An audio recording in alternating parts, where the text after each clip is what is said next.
बैठे बैठे गांव में भी चुनाव चल रहा था, ग्राम पंचायत के लिए कविता बहुत वायरल हो गई थी। इसमें क्या कि दलाल टाइप के लोग रहते हैं कि अगर ये 4-5 हजार वोट काट लेगा तो दादा आराम से जीत जाएगा। इस तरह एक दलाल ने आदमी को चुनाव में खड़ा कर दिया और जैसे कि वो हार नहीं था तो वो हार गया और दादा जीत गया। वो दादा उसको मिल भी गया, जिसने इसको खड़ा करा था वो दलाल नहीं मिल रहा। 6 महीने तक इसने ढूंढा। जब इसकी नजर उस पर पड़ी तो इसकी पीड़ा कैसे व्यक्त की होगी मेरे भाई मेरे।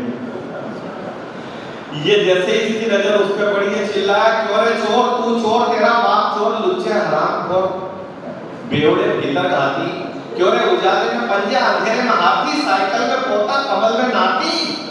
फार्म भरा उस दिन तो खूब नाचा ढोल पे, झंडे बैनर टांगने भी खुद चढ़ा था पोल पे। बस 9 दिन की नौटंकी थी पर खूब हाकी टींग, और फिर ऐसे गायब हुआ जैसे गधे के सिर से सींग। 10 दिन के प्रचार में कर दिया रे करका, काजू करी मटर पनीर पराठे पे मक्खन और दाल तड़का, 9 बजे कचौड़ी, 10 बजे समोसा, 11 बजे मांगता था इडली और डोसा, सूप के बाद स्प्रिंग रोल, बर्गर के बाद पिज्जा, काजू के साथ अखरोट, बादाम के साथ पिस्ता। नखरे तो इतने किए कि तूने कोल्ड कॉफी तक उबाल कर पी, और आज इतना कड़वा कैसे हो गया रे, तूने तो शहद की शक्कर डाल कर दी। और क्या बोला था तू, क्या बोला था तू, तेरी लॉटरी खुल जाएगी, बस 4-5 लाख खर्च कर दे, फिर कल्ली भाभी करोड़ों कमाएगी। तूने 5 लाख का कर्जा करवाया, 50,000 तो ब्याज में ही ठुकवा दिए। मकान बेचने के बाद पैसे कम पड़े तो गाय भैंस बैल बाद में बर्तन बिकवा दिए, और वोट देने कोई नहीं आया। हाँ, कल्ली को सांत्वना देने पूरे मोहल्ले की औरतें आई, वो मुर्गियां बची थी तो उनके वेलकम में निकल गए। धूर्त शिरोमणि, तूने मुझे चने के झाड़ पे ही चढ़ा दिया। क्यों रे आधे वार्ड के वोट गिनवाए और ग्राम पंचायत का चुनाव लड़ा दिया। 1240 वोट उंगली पे गिनवा दिए। खंबाबा 2 दुबे के 3, द्विवेदी के 4, चतुर्वेदी 5, बच्चोली के 6, शेरीलाल के 7, सलीम के 8, मुनीम के 9, नई के 10, कसे के 11, गणेश के 12, प्रदेश के 13, तेली 14, तपोली 15, अल्लाह के 2.5 घंटे तक गिनने के बाद बोला था तू कि कल्ली भाभी आ रही है 240 वोट से जीत कर। ये तेरी उंगलियां हैं कि ये राजा का कंप्यूटर। कल्ली की तो जमानत दी गई और मेरी खुद की हालत नीरव मोदी के जैसी हो गई। जिस दिन वोटों की गिनती हुई उस दिन मैं शर्म के मारे धरती में गड़ा था, और तू तो उस दिन भी दारू पी के फुंदी वही के घर में पड़ा। बहुत बहुत धन्यवाद। अरे मालवी के 2 शब्द सुनाता हूं क्योंकि तमाम गुरुजन बैठे हुए हैं, और कहा गया है कि अब 2 तो कुलपति, 1 चले गए, और बाकी हमारे दवे जी कवि कुल शिरोमणि बहुत अच्छे कवि भी हैं, निदेशक भी हैं हिंदी साहित्य अकादमी के, और उनको इसलिए धन्यवाद आप सब साहित्यकारों की ओर से देना चाहता हूँ। आप देश भर जाए आपको पता नहीं होगा, इस बार 80 साहित्यकारों की पुस्तकें आदरणीय दवे जी ने अपनी अकादमी से छपवाई, और 20-20 हजार रुपए प्रत्येक कवि को साहित्यकार के लिए। और भोजन तो दे रहे ठीक की बेटा, कविता मैं वही कह रहा बोला मेरे खुद विक्की एक कविता के लिए तो 4 पंक्तियां तमाम गुरुओं के सम्मान में, फिर एक अंतिम कविता। ये गुरु का चमत्कार नहीं है तो और क्या है, प्रेम पुजारी को तुलसीदास करके दिया। सब आपका दिया हुआ, आप कविता सुनने के लायक है, आपके शीश पे गुरु का हाथ है, हम कविता सुनाने के लायक है, हमारे सिर पे ये गुरु का हाथ। ये गुरु का चमत्कार नहीं है तो और क्या है, प्रेम पुजारी को तुलसीदास करके दिया। बर्तन मांजने वाले को अर्जन देव, वो महामूर्ख था तो कालिदास करके दिया। वो दासी पुत्र चंद्रगुप्त, दाई पुत्र सुकरात, जोलाहे के पुत्र को कबीर दास करके दिया। मावाली को वाल्मीकि, भीलनी को शबरी रे, जूते सीने वाले को दास करके दिया। ये सब गुरुओं की महिमा है। तो 2 क्षण पैसा जितने के पहले अध्यापकों की तनख्वाह दिए ₹30, ₹40, ₹50 होती थी, तब मैं 12-13 साल का था। ये कविता तब से मेरे दिमाग में थी, लिखी तब मैं 19 साल का था। निवेदन वो महिला जो है वो पत्नी शिक्षक की अपने पति से कह रहे, रोज पति कहते हैं मास्टर बोले कल वहां चलेंगे, परसों में चलेंगे, छुट्टी होती है, उसके बाद देखना जलवे, लेकिन जाना कहीं नहीं है क्या तो पत्नी कह रही कि सारी छुट्टियां आज पकड़ दी वो अपन पायर नी निकलिया के सारी छुट्टियां आज पकड़ दी वो अपन बायर नी निकलिया ये बायर नी निकलिया वो मारा दो ही छोरा मचलिया के सारी आगे मतलब जल्दी करूंगा के आठों साल तो के तारा के छुट्टियां हुई जावा दे बंटिया की ने बबुलिया की परीक्षा हुई जावा दे ए खूब चलांगा लंबा वो पैसा भेड़ा हुई जावा दे कौन भरेगा पानी वो थोड़ो टोटो आई जावा दे खूब बनाया बेटा वो आखिर राग भराया चकलिया सारी छुट्टियां यूं पकड़ दियो अपन बायर नी निकल चार लाइन और जरूरी के मोटी India Gate of India Gate का फर्क को मानसा की पत्नी नहीं समझती, आप मुझे गलत मत समझना के मोटी मोटी बात करी थी बम्बई लेके जम्मा और इंडिया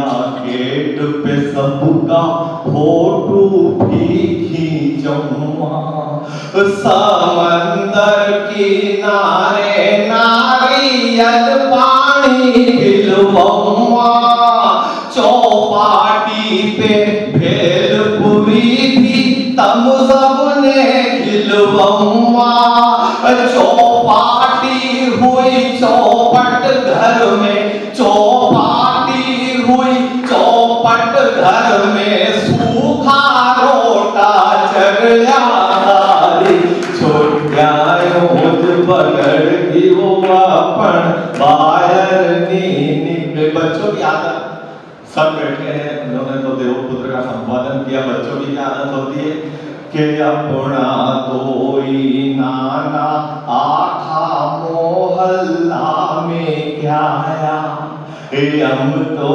बम्बई जइया है ढिंढोरा पी जाया ए आए कनावड़ मारे वो तम खूब घुमाई के लाया छोरिया होड़ पूछे कहीं भाभी चौपाटी देखाया अबे कहीं दू उत्तर उड़ के अबे कहीं दू उत्तर उड़ के ऊपी अगलिया थगलिया सारी छुट्टियां आज पकड़ दी वो अपन बायर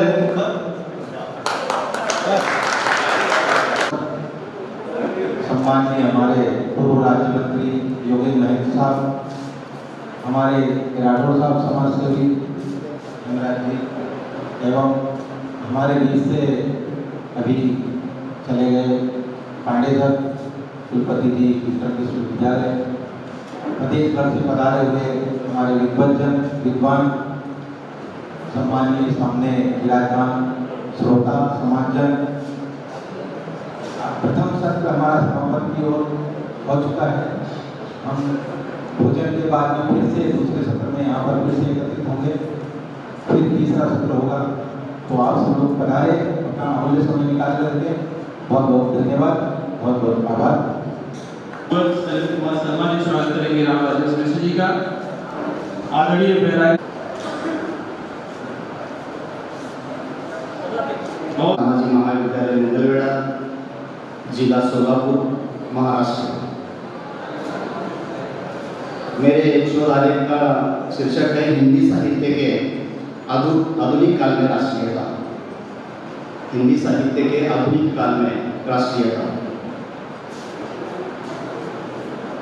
राष्ट्र यह शब्द हम सभी के प्रति एक प्रकार का आदर भाव व्यक्त करने वाला शब्द है। आज देश के स्वतंत्र का अमृत महोत्सव हम मना रहे हैं।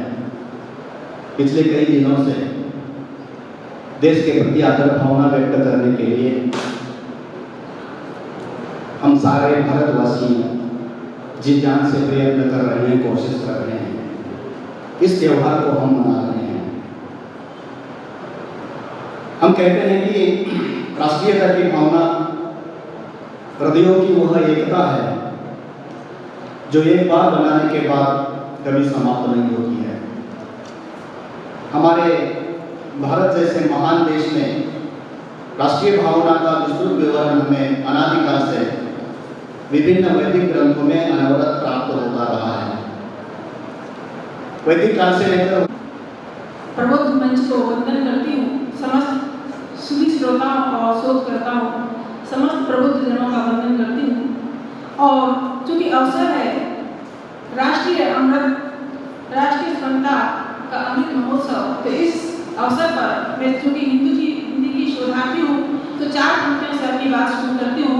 माँ हिंदी के वंदन के साथ में एक त्रिभंगी छंद पढ़ती हूँ कि जय भाषा हिंदी माँ की भिंदी, संस्कृतियों की तुम गहना, ओ बड़ी मृदुला सरला करला सी तुम, अविरल बहते ही रहना, हो अति पावन देव नदी तुम, भाव सभी के तुम गहना, लहरा दो ध्वजे स्वाभिमानी का, लहरा दो ध्वजे स्वाभिमानी का, सबके रग रग में रहना, सबके रग रग में रहना।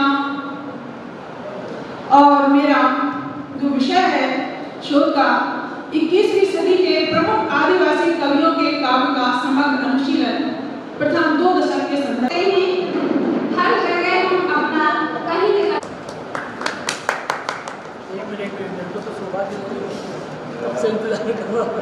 इसी क्रम में डॉक्टर आदरणीय मोहन बैरागी जी का और सरकार सम्मानित करें।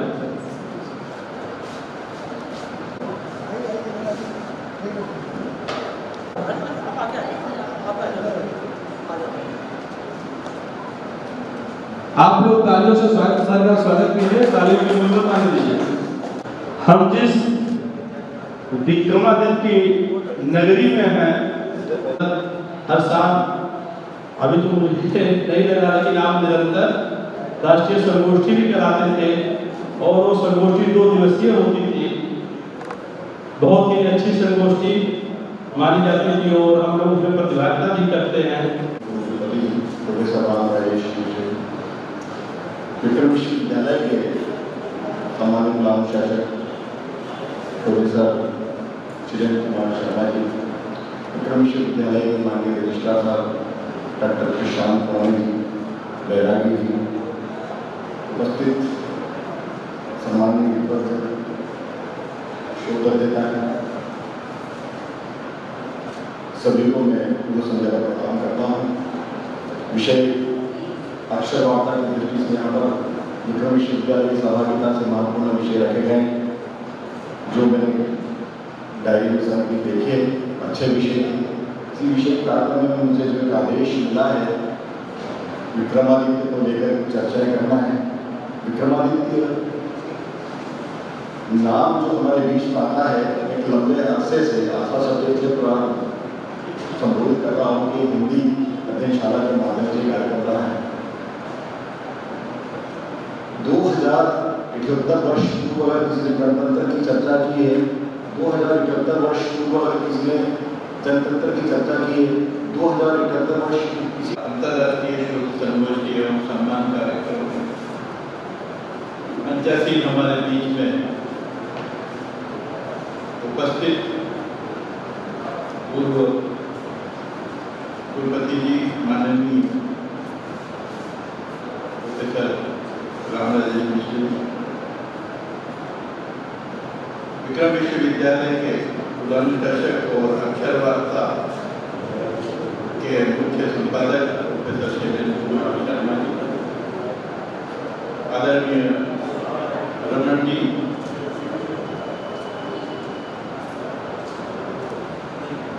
इस कार्यक्रम के सूत्रधार और उपस्थित विद्वजन, विभिन्न मुझे जो सूची प्राप्त हुई इसमें विभिन्न विद्वानों ने यहाँ पर अपने अपने विषय रखे।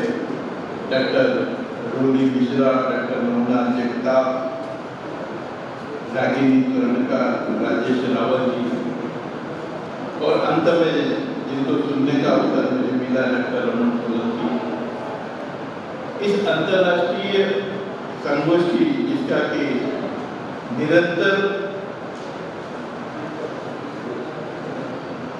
साहित्यिक दृष्टि से अगर हम देखें तो शैलेंद्र शर्मा जी के माध्यम से विभिन्न विषयों को लेकर निरंतर उनके द्वारा शोध संगोष्ठियों का आयोजन किया जाता रहा है, और यह भी उसी की एक कड़ी के रूप में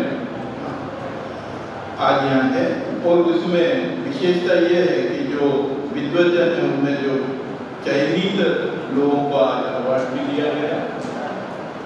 एक विषय जो विक्रमादित्य से संबंधित डॉक्टर रमन जी ने बताया अपने आप में महत्वपूर्ण है।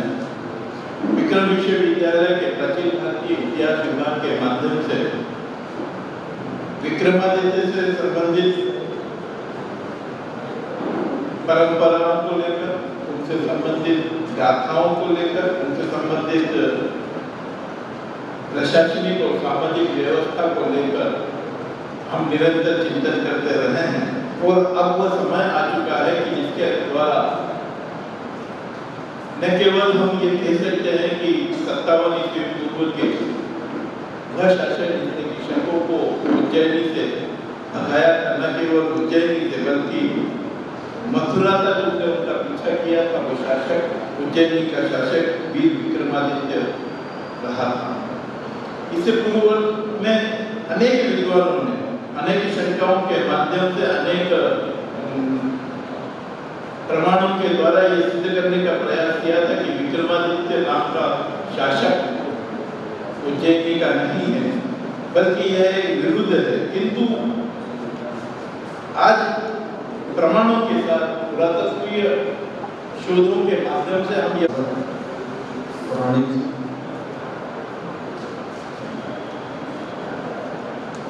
पुरातत्ववेत्ता और इस पुरातत्वीय परंपरा में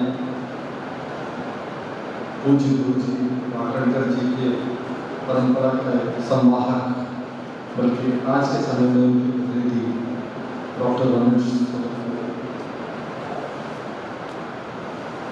और यहाँ बैठे हम सारे लोग जो जिन्हें मैं पहले से देख रहा हूँ और भी हैं।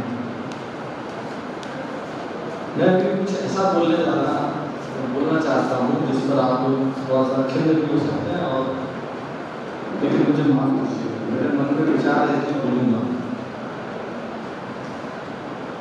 एक बहुत पहले एक अखबार में कहानी मैंने पढ़ी थी। कहानी एक अंधे भिखारी की। वो सिनेमा घर के सामने एक कटोरा लेकर बैठा हुआ था और लोगों से सिक्के इकट्ठे करना। जो लोग सिनेमा देखने जा रहे थे वो उस अंधे पर कृपा करके कुछ हम पैसे उसमें डालते थे। अचानक उसके कटोरे में आवाज आई और एक सिक्का गिरा। उसने उस व्यक्ति को आवाज लगाई, ए भाई क्या है? छोटा सिक्का डाल रहा। छोटा सिक्का? बोले तुम तो अंधे हो, तुमने कैसे समझा कि छोटा है? बोले नहीं, अंधा तो सिनेमा देख रहा, मैं तो एमजी में बैठा हूँ। बोले एमजी में बैठा। सचिव जी आपकी एमजी में मैंने ये भूमिका निभाई। एमजी में बैठा हुआ आदमी उतना सतर्क होता है जितना सतर्क सिनेमा के अंदर बैठा हुआ व्यक्ति मूल बैठा है। इसलिए मैंने पहले आप सबसे माफी मांगी कि आप लोग क्षमा कीजिएगा। मैं जो आपको प्रसंग बताऊंगा तो आपको हो सकता है ठीक लगे, हो सकता है ठीक ना लगे। अभी के दौर में साहित्य के अलावा सभी क्षेत्र में एक अलग किस्म का संकट है और ये संकट सभी के समझ में आ रहा है। कमोवेश उस संकट को अपने दौर से गुजरना होता है और वो गुजरता है। रामशरण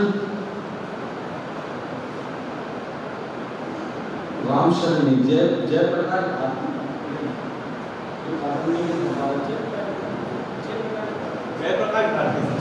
भारती ने, मुझे नाम याद है ठीक से। जयप्रकाश भारती ने काकंदी में 1973 में कहानी संपादकीय के साथ कहानी थी और वो 15 अगस्त को लिखी थी, उस समय के 15 अगस्त। और वो कहानी ये थी कि एक व्यक्ति एक मोहल्ले से गुजर रहा है, वहाँ कोने में एक पिंजरा लगा है और उस पिंजरे में तोता बैठा हुआ है और तोता भीतर से आवाज लगाता है, स्वतंत्रता स्वतंत्रता स्वतंत्रता। तो रोज गुजरता है, उसको लगता है इसे मुझे आजाद कर देना चाहिए। वो एक अवसर पाता है, सन्नाटा रहता है गली में, मालिक देख नहीं होता है, वो ऊपर चढ़ता है और पिंजरे को खोल देता है, वो चला जाता है। अगले दिन वो देखता है तो वो तोता वही आवाज आ रही है, सोचता है तोता क्या हुआ, तोता ने उड़ा दिया था। तो पास में दरख्त है, तो दरख्त पर वो तोता बैठा हुआ है और बोल रहा है स्वतंत्रता स्वतंत्रता स्वतंत्रता, और पिंजरा खाली। तो स्वतंत्रता का मतलब क्या है ये समझना बहुत जरूरी है। स्वतंत्रता एक शाब्दिक अर्थ नहीं है। थोड़ा पास आइए।